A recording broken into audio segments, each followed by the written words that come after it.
Assalamualaikum teman-teman, selamat berjumpa lagi dengan saya Abdurrahman dan masih tetap di channel Abdurrahman ya. Dan masih tetap juga mengupas tentang seputaran gangguan asam lambung dan sensitif psikosomatis. Nah, di sesi kali ini saya akan kembali menjawab pertanyaan-pertanyaan yang ada di kolom komentar di video sebelumnya. Nah, makanya bagi teman-teman yang merasa bertanya di video sebelumnya di kolom komentar gitu teman-teman ya, tolong tonton videonya sampai habis, jangan di skip biar kalian nanti mengerti, biar kalian nanti paham, dan ketika mengerti dan paham, kalian bisa menindaklanjutinya apa yang seputaran kalian pertanyakan. Nah itu teman-teman, makanya tolong tonton videonya sampai habis, jangan di skip. Dan kemudian seperti biasa ya, bagi teman-teman yang baru bergabung, kalau seandainya kalian mau bertanya tentang seputaran gangguan asam lambung dan sensitif psikosomatis, alangkah baiknya kalian tonton dulu video-video saya sebelumnya, karena untuk seputaran gangguan asam lambung dan sensitif psikosomatis semuanya sudah saya share. Dari mulai cerita saya yang terkena gangguan asam lambung dan sensitif psikosomatis, kemudian merasakan 1001 macam sensasi yang sangat tidak nyaman, itu sudah di-share teman-teman ya. Dan kemudian bagaimana cara menangani setiap sensasi yang hadir, itu juga sudah di-share. Nah makanya biar lebih jelas, biar lebih detail, alangkah baiknya kalian tonton dulu video-video saya sebelumnya. Nah itu teman-teman ya. Dan kemudian bagi teman-teman yang baru bergabung juga, seperti biasa juga, kalau seandainya kalian belum subscribe channelnya, mohon videonya itu di subscribe dulu, karena untuk subscribe itu tidak memerlukan biaya, tidak memerlukan pendaftaran. Jadi subscribe itu adalah hal yang sangat mudah sekali bagi teman-teman lakukan ya. Jadi teman-teman itu cukup memijit saja tulisan subscribe, biar kenapa? Jujur ya, biar videonya itu cepat berkembang dengan baik. Dan kalau seandainya videonya itu berkembang dengan baik, sudah barang tentu itu akan menambah semangat tersendiri buat saya untuk terus nge-share tentang seputaran gangguan asam lambung dan sensitif psikosomatis ini terhadap kalian. Kemudian yang lebih penting dan yang lebih utamanya, tekan juga tombol lonceng sama tombol like-nya ya, biar kalian itu dapat notifikasi atau pemberitahuan video saya yang terbaru. Karena saya itu akan terus nge-share tentang seputaran gangguan asam lambung dan sensitif psikosomatis ini terhadap kalian, dengan tujuan semoga saja videonya itu menjadi wasilah atau jalan keluar bagi kalian yang sedang mengalami gangguan asam lambung dan sensitif psikosomatis hingga membaik ya, apalagi sampai sembuh total. Amin ya robbal alamin. Ya minimal hanya memberikan motivasi saja, atau lebih minimalnya lagi hanya sekedar menemani kalian yang sekarang sedang merasakan tidak nyamannya dari gangguan asam lambung dan sensitif psikosomatis. Nah itu teman-teman ya. Nah kembali lagi ke topik pembahasan teman-teman ya. Di sini pertanyaannya sangat banyak sekali, tetapi seperti biasa mungkin saya tidak akan bisa jawab semuanya karena keterbatasan durasi gitu teman-teman ya. Saya biasakan durasinya itu di 20 menit, tetapi kadang suka lupa juga. Kadang ada di 30 menit dan sebagainya gitu teman-teman ya. Nah, tetapi bagi teman-teman yang tidak terjawab pertanyaannya, kalian gak usah khawatir, kalian gak usah was-was, kalian gak usah bingung. Seputaran gangguan asam lambung dan psikosomatis yang kalian alami, termasuk sensasi-sensasinya, itu sebetulnya bakalan membaik dengan sendirinya. Nah itu teman-teman, makanya kalian gak usah khawatir, kalian gak usah was-was, kalian gak usah bingung. Nah itu teman-teman ya. Nah pertanyaan yang pertama ini dari siapa ini? Dari Anik Samarinda. Apakah pegal di seluruh badan itu dari asam lambung? Bukan, teman-teman. Jadi pegal-pegal itu sebetulnya yang pertama bisa saja respon tubuh kalau seandainya kita sedang sakit gitu, teman-teman ya. Jadi orang yang terkena demam juga pasti sering mengalami pegal-pegal di seluruh tubuh gitu, teman-teman. Kemudian yang keduanya, pegal-pegal di seluruh tubuh itu bisa karena efek stres atau terlalu banyak pikiran, teman-teman. Dan biasanya untuk orang-orang yang terkena gangguan asam lambung dan psikosomatis, pikirannya itu selalu ke hal-hal yang menakutkan sehingga tubuh kita itu menjadi tegang, pikiran kita menjadi tegang. Nah itu teman-teman, nah, makanya usahakan untuk orang-orang yang terkena gangguan asam lambung dan psikosomatis, ketika mempunyai pegal-pegal di seluruh tubuh ketika saat terkena gangguan asam, itu sebetulnya cuman bentuk respon tubuh saja. Ketika kalian sedang sakit, sakit apapun pasti bisa mengalami pegal-pegal. Nah itu teman-teman. Dan kemudian pegal-pegal itu juga bisa karena dari efek stres atau terlalu banyak pikiran. Itu yang saya rasakan dulu saat terkena gangguan asam lambung dan psikosomatis. Hubungannya karena biasanya untuk orang-orang yang kena asam itu pikirannya itu selalu ke hal-hal yang tidak diinginkan. Nah, lebih besarnya itu di tentang kematian. Sehingga ya tubuh kita itu menjadi tegang, dan tegang itu menimbulkan penegangan otot, dan kemudian itu rasanya itu pegal-pegal. Nah itu teman-teman, makanya pahami saja ke sana. Nah kemudian solusinya gimana? Usahakan rileks, hindari stres, jangan terlalu banyak ketakutan teman-teman. Kemudian perbanyak minumnya, minimal 8 gelas dalam sehari, jangan sampai kurang. Selebihnya kalian selalu mengupayakan gimana caranya supaya hati dan pikiran kita itu tetap senang. Nah itu teman-teman, biar penegangan dari stres itu nggak ada teman-teman ya. Nah kemudian masih dari Andik Samarinda juga, saya sudah 10 tahun kena aslam, apakah bisa sembuh total? Bisa teman-teman ya, karena gangguan asam lambung dan psikosomatis itu bukan gangguan yang berbahaya, bukan gangguan besar. Rasanya saja yang seperti hal yang sangat besar teman-teman, tetapi gangguan asam lambung dan psikosomatis itu gangguan rumahan. Kenapa saya katakan gangguan rumahan? Karena gangguan asam lambung dan psikosomatis itu tanpa diapa-apain juga bakalan sembuh teman-teman. Kalian tanpa konsumsi obat, tanpa konsumsi herbal, tanpa menjaga 3P-nya, itu kalian juga bakalan membaik teman-teman ya. Cuman perbedaannya untuk orang-orang yang menjalankan metodenya, menjaga 3P-nya gitu teman-teman ya, itu pasti dia itu bakalan lebih cepat. Berbeda dengan orang yang tidak diapa-apain. Sembuh sih bakalan sembuh teman-teman ya, cuman durasinya agak lama. Nah itu teman-teman, makanya pahami saja ke sana. Jadi untuk orang-orang yang terkena gangguan asam lambung dan psikosomatis, jangan pernah berpikir wah jangan-jangan asam lambung nih nggak akan sembuh-sembuh nih, nggak akan sembuh selamanya. Tidak seperti itu teman-teman ya. Saya sembuh total tanpa obat, tanpa herbal gitu teman-teman. Dan sekarang itu banyak sekali berseliweran di media sosial tentang seputaran gangguan asam lambung teman-teman ya. Dan rata-rata orang yang mengedukasi seperti itu, rata-rata dia itu bukan dokter, bukan ahli hipnoterapi, bukan ahli medis teman-teman ya, tetapi mereka itu hanya orang biasa yang pernah mengalami gangguan asam lambung dan psikosomatis kemudian bisa sembuh total. Nah itu teman-teman, termasuk saya, dan itu menjadi patokan buat kalian bahwa gangguan asam lambung dan psikosomatis itu bakalan sembuh total. Nah itu teman-teman, makanya pahami saja ke sana. Nah sekarang Pak, saya itu udah 10 tahun nih, tapi pengen cepat membaik, gimana caranya? Konsisten saja terhadap 3P-nya teman-teman ya. Pola makannya tetap dijaga, apapun yang terjadi pola makannya harus dijaga. Kemudian pola hidupnya harus dijaga teman-teman ya. Apapun yang terjadi pola hidupnya harus dijaga. Tidur di malam hari harus cukup gitu teman-teman. Kemudian di siang harinya olahraganya juga harus cukup. Kemudian yang ketiganya, dijaga pola pikirnya. Jangan sampai kalian itu ketika ada sensasi apapun, kalian selalu dikait-kaitkan dengan hal-hal yang tidak diinginkan. Tambah stres, tambah takut gitu teman-teman. Akhirnya ya nanti sensasi dari penegangan otot itu ada lagi. Nah itu teman-teman, makanya usahakan ketika kalian terkena gangguan asam lambung dan psikosomatis, jaga pola pikirnya. Dengan cara seperti apa? Memahami apa yang terjadi teman-teman ya. Sedang kembung nih, jangan pernah kalian berpikir wah kenapa lagi nih, jangan-jangan perut hancur nih. Jangan seperti itu. Pahami apa yang terjadi. Oh kembung, oh karena banyak gasnya. Caranya gimana supaya gasnya nggak ada? Ya keluarkan. Nah itu teman-teman, dengan cara seperti apa? Yang sederhana, sering minum air hangat, nanti juga sendawanya terpicu. Nah itu teman-teman, kemudian jaga juga makannya, karena ketika kalian tidak menjaga jenis makanannya, nanti asam lambungnya itu nggak normal-normal. Nah itu teman-teman, makanya pahami saja ke sana. Nah kemudian selanjutnya pertanyaan dari Lia 1231. Bagian lambung terasa awet. Nah itu teman-teman ya, orang-orang yang terkena gangguan asam lambung dan psikosomatis, termasuk saya dulu. Itu saat terkena asam itu sensasi di bagian pencernaan itu kadang suka awet gitu teman-teman ya. Padahal sudah jaga pola makan, misalkan sudah jaga pola makan nih berbulan-bulan, tetapi kenapa pencernaan kita itu ada rasa tidak nyaman? Kenapa bisa seperti itu? Orang yang terkena gangguan asam lambung dan psikosomatis itu, kita itu terkena dua gangguan. Yang pertama gangguan medis, yaitu tentang seputaran pencernaan, seputaran asam lambungnya. Kemudian yang keduanya itu kita terkena gangguan psikis teman-teman ya. Ada mental yang terganggu di situ, ada stres ya di situ, ada ketakutan di situ, sehingga menimbulkan pikiran kita itu stres teman-teman ya. Nah kalau seandainya kita stres, itu pasti bisa memicu asam lambung kita itu menjadi tidak normal teman-teman ya.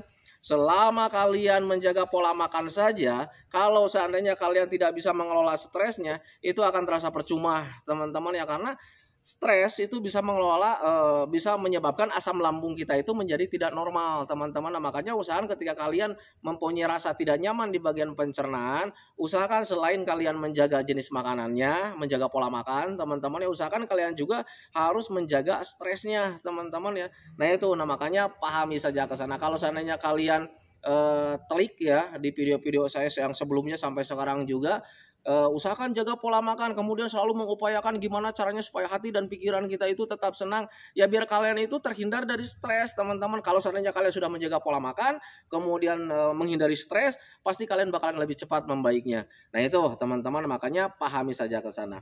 Nah kemudian selanjutnya, dari arep, gelas ukuran mana yang dipakai untuk minum?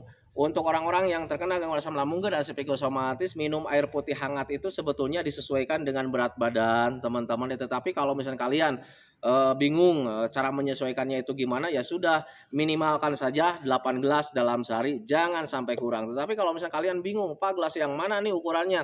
Kalian pakai gelas kopi saja, gelas ukuran kopi. Tetapi untuk saya pribadi, teman-teman ya, karena memang dari dulu juga sering minum, itu saya paksakan ukuran gelas sirup gitu, teman-teman ya. 8 gelasnya itu ukuran gelas besar, teman-teman, untuk saya pribadi, teman-teman. Tetapi kalian jangan, wah itu kebanyakan nih Pak, kan seperti itu, teman-teman. Ya sudah, minimalkan saja ukuran gelasnya itu gelas kopi, karena rata-rata orang yang sering datang ke sini juga sering berbagi pengalaman dengan saya, teman-teman, yang mereka juga seringnya itu pakainya itu gelas ukuran kopi. Tetapi ada juga beberapa orang termasuk saya itu memakai gelas ukuran sirup yang besar yang ada cangklengnya. Nah itu teman-teman, nah makanya pahami saja ke sana. Jadi untuk ukuran gelas itu bebas, yang penting minimal 8 gelas dalam sehari, jangan sampai kurang. Tetapi nggak usah gelas loki juga, itu pasti kurang lah. Nah itu teman-teman ya. Nah kemudian selanjutnya dari Adi Juber, hidung mempet rasa awet, sedih banget nggak dibalas-balas.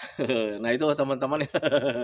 Jadi kadang untuk saya pribadi, teman-teman, menjawab kolom komentar itu kadang suka dibaca. Cuman kalau seandainya dibalas satu-satu itu banyak teman-teman, karena video saya itu udah ribuan. Bayangkan saja dari video yang awal sampai sekarang itu masih banyak juga yang bertanya. Nah makanya sekarang saya itu mencoba menjawabnya itu lewat video. Tujuannya kalau seandainya ada yang sama, nanti sensasinya itu nanti bisa tercerahkan teman-teman. Oh iya, dia juga sama nih, sensasinya sama gua nih, dan sudah dijawab nih sama Pak Abdurrahman misalkan. Nah berarti kalian juga tidak usah bertanya lagi. Nah itu teman-teman, nah, makanya kadang saya itu baca kolom komentar itu cuman kasih like saja. Itu bukannya saya tidak menjawab teman-teman, tetapi saya jawab, saya tulis lewat seperti ini teman-teman ya. Jadi kalau seandainya tujuannya, kalau seandainya ada yang pertanyaannya sama, kan lumayan lah gitu teman-teman. Jadi satu jawaban buat semua orang. Nah itu teman-teman ya, mohon maaf sekali bagi teman-teman yang sering tidak terjawab, kayak dari Adi Juber nih, sedih banget katanya nggak dibalas-balas. Seperti itu teman-teman ya, mohon maaf sekali atas keterbatasan saya teman-teman ya. Nah kemudian selanjutnya itu dari siapa ini, nggak ada namanya, lupa nulis namanya ya. Obat sudah dijajaki, herbal juga sudah dicoba semua, tapi nggak ada perbaikan. Solusinya untuk orang-orang yang terkena gangguan asam lambung dan psikosomatis nih, sebagai pembuktian gitu teman-teman ya, kalian kan banyak nih herbal itu ya, di iklan-iklan banyak sekali herbal, dan kemudian testimoninya juga banyak juga gitu teman-teman ya. Saya sudah sembuh misalnya seperti itu ya, konsumsi obat seperti ini. Jujur, saya juga dulu pernah seperti itu teman-teman ya, obat apapun sudah dicoba gitu teman-teman. Kemudian herbal apapun sudah dicoba dulu sebelum sebelum memahami bahwa gangguan asam lambung dan psikosomatis ini butuh metode teman-teman ya. Dan ketika saya tanyakan nih sama orang yang jualnya, katanya alasannya itu untuk obat-obatan, untuk herbal-herbalan itu cocok-cocokan, katanya seperti itu teman-teman. Tetapi ketika saat kesini teman-teman, banyak juga kan yang sharing, datang ke sini teman-teman, ke rumah saya berbagi pengalaman. Ketika ditanya, rata-rata orang yang sudah pakai herbal juga itu proses pemulihannya itu lama gitu teman-teman ya. Nah kenapa bisa seperti itu? Karena jujur, orang yang terkena gangguan asam lambung dan psikosomatis nih, gangguan asam lambungnya sama gangguan psikosomatisnya teman-teman ya, itu butuh pelatihan, butuh pembiasaan, dan butuh pemahaman teman-teman. Jadi kalian ketika konsumsi herbal yang mahal juga, kenapa nih perbaikannya lama misalnya seperti itu. Kadang ada juga orang yang, kok Pak tidak ada perbaikan nih, tidak ada peningkatan. Ya karena gangguan asam lambung dan psikosomatis itu bukan butuh obat, bukan butuh herbal teman-teman, tetapi butuh pembiasaan dan butuh pelatihan. Saya jelaskan nih teman-teman ya. dari mulai pencernaan nih, yang mengganggu pencernaan kita itu lebih besar itu dari faktor makanan yang tidak sehat, teman-teman. Kemudian selebihnya dari pola pikir yang tidak sehat. Kenapa pola pikir juga ngikut gitu, teman-teman ya? Karena pola pikir dan pencernaan kita itu saling berhubungan. Kalau seandainya kita stres, orang yang kena asam lambung itu ya pasti pencernaan kambuh lagi. Nah itu teman-teman, nah makanya yang namanya pencernaan ketika kalian terganggu, usahakan kembalikan lagi pencernaan kalian itu kayak macam bayi lagi, menjaga asupannya. Nah bayangkan saja kalau seandainya ada bayi ini dikasih herbal misalnya seperti itu, teman-teman ya, ya menurut saya pribadi agak terganggu teman-teman ya, karena dulu juga saya pernah menjajaki semua herbal. Nah itu teman-teman, saya sudah jajaki juga semua obat-obatan, tetapi perbaikannya itu tidak ada. Karena ya jujur asam lambung GERD, ulcerative psoriasis itu butuh pelatihan. Jadi ketika pencernaan kalian sekarang error, latih dengan makanan-makanan yang sehat gitu teman-teman ya, kebutuhannya tubuhnya itu supaya terpenuhi, kemudian makanan itu tidak mengganggu pencernaan kalian. Gimana caranya? Ya jaga jenis makanannya. Nah itu teman-teman, kemudian dari mental nih. Apakah mental itu mental tempe kita butuh obat? Kan tidak teman-teman ya, tetapi mental tempe kita itu butuh pemahaman dan butuh pelatihan. Orang yang terkena gangguan asam lambung biasanya nih takut mandi nih. Apakah ketika kalian takut mandi butuh obat? Kan tidak teman-teman, tetapi butuh pemahaman. Ketika kita mau mandi itu tidak akan apa-apa teman-teman ya. Tapi Pak, setelah mandi ada sensasi hadir. Orang yang terkena gangguan asam lambung dan psikosomatis itu tidak ada pilihan teman-teman, yang enggak mandi sensasi hadir, ketika mandi juga sensasi hadir. Nah kita orang yang terkena gangguan asam itu harus pintar-pintar. Nah makanya gimana caranya supaya ketika mandi itu sensasi enggak hadir. Biasanya ketika mandi itu ada suhu dingin yang dirasakan sama kita teman-teman, dan suhu dingin itu mempengaruhi asam lambung kita itu menjadi tidak normal. Makanya ketika habis mandi biasanya sensasi hadir. Nah makanya harus diakali. Gimana caranya? Rata-rata untuk saya pribadi teman-teman, dulu saat terkena gangguan asam lambung dan psikosomatis, mandi itu suka lihat dulu matahari nih. Kalau seandainya udah ada matahari baru berani mandi. Nah jadi ketika habis mandi berjemur, jadi terhindar dari suhu dingin. Kemudian ditambah lagi mandinya suka pakai air hangat. Nah itu teman-teman, nah, makanya itulah yang harus dipahami ya teman-teman. Jadi ketika orang yang terkena anxiety disorder itu sebetulnya butuh pemahaman dan butuh pelatihan. Pahami saja ketika kalian mandi itu sebetulnya tidak akan menyebabkan kematian. Karena orang aslam itu biasanya berpikirnya itu, wah nanti ketika mandi nih gue mati nih ya, di kamar mandi, gue pingsan nih di kamar mandi dan sebagainya. Nah itu teman-teman, nah itu bukan butuh obat tetapi butuh pemahaman. Ketika lu mandi pahami, tidak akan terjadi apa-apa, karena memang tidak akan terjadi apa-apa. Nah itu teman-teman ya, bukan butuh obat. Nah itu teman-teman, makanya pahami saja ke sana. Jadi untuk orang-orang yang terkena gangguan asam lambung dan psikosomatis, ketika obat sudah dijajaki, kemudian herbal juga sudah dicoba semua, tetapi tidak ada perbaikan, karena jujur gangguan asam lambung dan psikosomatis itu butuh metode, butuh pelatihan, butuh pembiasaan. Apa itu metodenya? Dari pencernaan nih teman-teman ya, menjaga pola makan. Usahakan kalian jaga jenis makanannya, kemudian jaga juga jam makannya. Jangan sampai telat lah gitu teman-teman ya. Kemudian yang keduanya, jaga pola hidup. Hiduplah kalian kayak orang-orang sehat ya teman-teman ya. Tidurnya minimal 8 jam dalam satu malam, dan tidurnya itu kualitasnya itu harus bagus teman-teman ya. Kemudian rajin olahraga juga, olahraganya harus cukup gitu teman-teman. Kemudian jaga pola pikirnya, jangan sampai kalian itu stres gitu teman-teman. Kemudian usahakan minumnya minimal 8 gelas dalam sehari, jangan sampai kurang. Kemudian selalu mengupayakan gimana caranya supaya hati dan pikiran kita itu tetap senang. Nah itu teman-teman, kalau seandainya kalian konsisten menjaga hal tersebut, itu pasti nanti perbaikannya ada gitu teman-teman ya. Nah tetapi kadang ada juga orang yang mengelak. Pak, gimana mau senang-senang nih? Ini banyak sekali yang dirasa. Kalau seandainya kalian sudah menjaga pola makan, menjaga pola hidup, menjaga pola pikir, teman-teman ya, selebihnya kalian paksakan saja bersenang-senang, teman-teman. Nanti juga ketika hati bahagia, pikiran kita senang gitu, teman-teman ya, sensasi yang ecek-ecek itu nanti hilang dengan sendirinya, teman-teman ya. Nah itu dulu juga saya mengalami hal seperti itu, teman-teman ya. Di rumah itu banyak sekali sensasi yang dirasa. Dari mulai pikiran, kemudian kepala gitu teman-teman, terasa penuh, terasa stres. Kemudian badan setiap harinya terasa tidak nyaman teman-teman. Tetapi dulu saya mengatakan dalam diri saya pribadi gitu teman-teman ya. Ini mau sampai kapan? Saya murung terus di dalam rumah teman-teman ya. Tetapi ketika dipaksakan keluar gitu, itu memang jujur di awal-awal ketika melakukan kesenangan gak ada rasa senang-senangnya teman-teman ya, tetapi kembali lagi sama pembiasaan.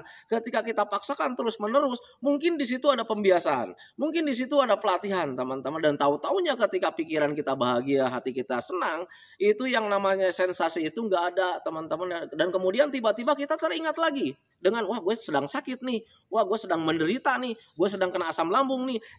Ternyata ketika kita sedang ingat terhadap gangguan asam lambung dan psikosomatis, jarak beberapa jam kemudiannya pasti sensasi hadir lagi.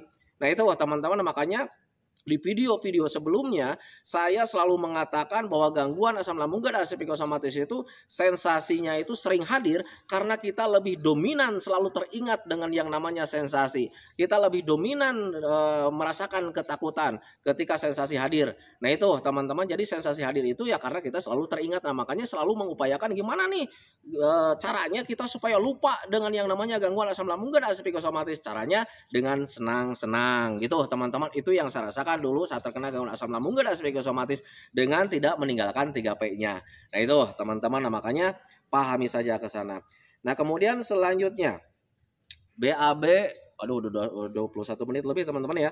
BAB sudah aman tapi rasa tidak nyaman masih ada, apakah saya sudah sembuh? Betul teman-teman ya, jadi ingat kita itu punya dua gangguan. Yang pertama gangguan medis yaitu tentang seputaran asam lambung. Jadi ketika kalian terkena gangguan asam lambung itu bisa kalian lihat di bentuk BAB. Kalau seandainya kalian BAB-nya sudah berbentuk normal lah, katakan nggak mencret, nggak ngapa-ngapain gitu teman-teman. Jadi BAB-nya itu normal, berbentuk agak keras juga, jadi nggak encer, nggak mencret gitu teman-teman ya. Nah berarti asam lambungnya kalian itu sudah normal teman-teman ya. Tetapi kalian itu belum dikatakan anxiety disorder-nya sembuh teman-teman. Kenapa bisa seperti itu? Ya karena kita terkena dua gangguan teman-teman. Yang pertama gangguan asam lambung, yang keduanya gangguan psikis. Kenapa kita terganggu psikisnya teman-teman ya? Kita itu psikis terganggu itu karena memang trauma. Kenapa kita ada trauma? Karena dulu di awal-awal saat terkena gangguan asam lambung dan psikosomatis rasanya seperti mau mati, sehingga kita ke rumah sakit, disuntik gitu teman-teman ya, kita ditangani. Nah kejadian itu tanpa disadari menjadi trauma tersendiri buat kita teman-teman. Dan ketika ada trauma teman-teman ya, pikiran dan perasaan menjadi sensitif teman-teman ya, karena trauma itu menimbulkan ketakutan. Dan ketika pikiran sensitif, nanti ketika ada sensasi hadir kalian kepikiran lagi, ada apa ini, jangan-jangan penyakit yang berbahaya nih. Ditambah lagi ketika kaliannya sensitif, badannya sensitif, perasaannya sensitif, itu sensasi sekecil apapun terasanya itu besar teman-teman ya. Nah itu, nah makanya pahami saja ke sana. Jadi untuk orang-orang yang terkena gangguan asam lambung dan psikosomatis, ketika kalian BAB-nya sudah berbentuk ya teman-teman ya, berarti asam lambung kalian sudah normal. Tetapi tidak tahu kalau seandainya masalah psikisnya. Nah untuk psikis sebetulnya bisa diukur dengan seberapa bahagia kalian. Nah itu teman-teman, kalau seandainya kalian bahagianya sudah ada gitu teman-teman, setiap harinya itu sudah mulai menyenangi apa yang kalian hadapi, apa yang kalian lakukan, kemudian kalian itu cueknya sudah besar teman-teman ya. Nah itu berarti psikis kalian itu sudah sehat, psikis kalian sudah normal, mental kalian sudah normal, kalian sudah sembuh total dari gangguan anxiety disorder. Nah itu teman-teman, ditambah lagi BAB kalian sudah berbentuk. Nah berarti total teman-teman asam lambung kalian sudah sehat, kemudian psikis kalian juga sudah sehat, BAB-nya sudah berbentuk, ditambah lagi perasaan sekarang sudah senang. Gitu teman-teman ya, tidak banyak ketakutan, semuanya sudah serba cuek. Ada mencret sedikit juga gitu teman-teman ya. Ya mencret, paling juga asam lambungnya sedang hadir, paling gitu-gitu aja teman-teman ya. Beda kalau seandainya yang mentalnya belum beres gitu teman-teman ya, ketika mencret waduh ada apa lagi nih, kok sekarang kambuh lagi. Itu sih sebetulnya teman-teman ya. Jadi lebih dominan gangguan asam lambung dan psikosomatis itu 99% itu psikis yang harus diperbaiki teman-teman ya. Asam lambungnya cuma 1% teman-teman ya. Kenapa saya katakan asam lambungnya cuma 1%? Toh orang lain juga, semua orang yang masih hidup tidak akan terlepas dari asam lambung teman-teman ya. Anak kecil saja itu pasti mencret. Nah kalau seandainya sedang mencret berarti dia terkena asam lambung. Orang lain juga mengalami begah teman-teman ya. Nah itu berarti orang lain itu mengalami asam lambung. Tetapi tanyakan, lu ketika kembung, ketika begah, ada cemas nggak? Ada ketakutan nggak? Kalau seandainya tidak, nah itu patokan, berarti dia tidak terkena anxiety disorder, tidak ada trauma di situ. Nah itu teman-teman, nah sekarang sama kita beda. Kalau seandainya kita sekarang sedang kembung, begah gitu teman-teman ya, ada ketakutan. Nah, berarti kita terkena asam lambung sama anxiety disorder. Anxiety disordernya dari mana? Dari trauma. Jadi anxiety disorder itu adalah ketakutan berlebih, teman-teman ya. Nah, itu nah makanya pahami saja ke sana. Jadi untuk orang-orang yang terkena gangguan asam lambung dan psikosomatis ketika BAB-nya sudah aman, rasanya tidak apa ya? BAB sudah aman tapi rasa tidak nyaman masih ada, apakah saya sudah sembuh? Kalau seandainya BAB-nya berbentuk, berarti kalian sudah sembuh. Tetapi kalau misalnya ada rasa tidak nyaman, suka was-was, agak gelisah, agak bingung juga gitu teman-teman, nah berarti itu tinggal disikis saja. Nah sekarang bagaimana cara menanganinya? Itu tinggal di pembiasaan teman-teman ya. Lakukan terus aktivitas yang menyenangkan. Lakukan terus hal-hal yang bahagia teman-teman. Kalau seandainya kalian bahagia, kalian lupa dengan yang namanya penyakit, kalian hidupnya sudah berwarna lagi, itu berarti kalian sudah sembuh total. Nah itu teman-teman, makanya pahami saja ke sana. Nah itu teman-teman ya, jawaban-jawaban dari saya tentang pertanyaan-pertanyaan yang ada di kolom komentar di video sebelumnya. Mohon maaf sekali kalau seandainya tidak terjawab semuanya karena memang keterbatasan waktu teman-teman ya.